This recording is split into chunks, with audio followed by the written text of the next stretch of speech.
পাকিস্তানকে ৮ রানে হারিয়ে টি-20 সিরিজ জিতল বাংলাদেশ। এই মুহূর্তে মিরপুর শের-ই-বাংলা ক্রিকেট স্টেডিয়াম আছেন সহকর্মী তামিম হোসেন। সবশেষ খবর জানবো, যাবো তার কাছে, সেখানকার উচ্ছ্বাসের খবর জানবো।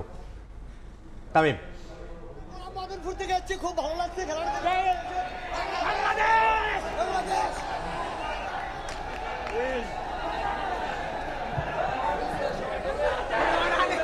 তামিম, আপনি কি শুনতে পাচ্ছেন? আপনারা আসলে দেখছেন ৯ বছর পর বাংলাদেশের টি-20 সিরিজ জয় পাকিস্তানের বিপক্ষে। দর্শকদের যদি দেখায়, আসলে দর্শকদের মধ্যে যে উন্মাদনা, আসলে বাংলাদেশ এর মধ্যে খুব বেশি গতকালকের যে দিনটা, ওই দিনটার কিন্তু যে কষ্টটা ছিল মানুষের, আজকে বা টাইগারদের এই জয়ে কিছুটা হলেও সেই কষ্টটা আসলে লাঘব হয়েছে। কিছুটা কষ্ট, কারণ কালকে যেই শোক মানুষদের মধ্যে ছিল, কালকে সারাটা দিন, এরপরে এই জায়গা।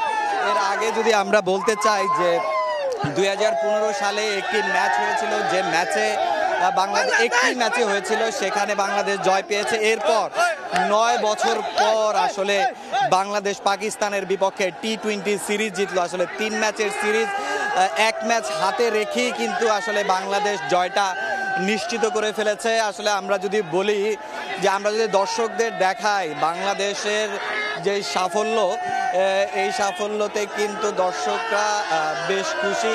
কালকে সারাদিন যেভাবে মানুষদের মধ্যে একটা কষ্ট জমা ছিল, ওই কষ্টটা হয়তো আজকে কিছুটা হলেও লাঘব হয়েছে।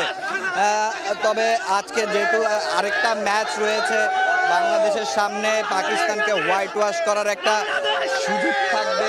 সেই সুযোগটা আসলে বাংলাদেশ হেলায় হারাতে চাইবে না, যেহেতু প্রথমবারের মতো টি-20তে পাকিস্তানকে হোয়াইট ওয়াশের একটা সুযোগ বাংলাদেশের সামনে এসেছে। তো অতএব বলা যায় যে আসলে বাংলাদেশ সেই সুযোগটা এবং বাংলাদেশ কিন্তু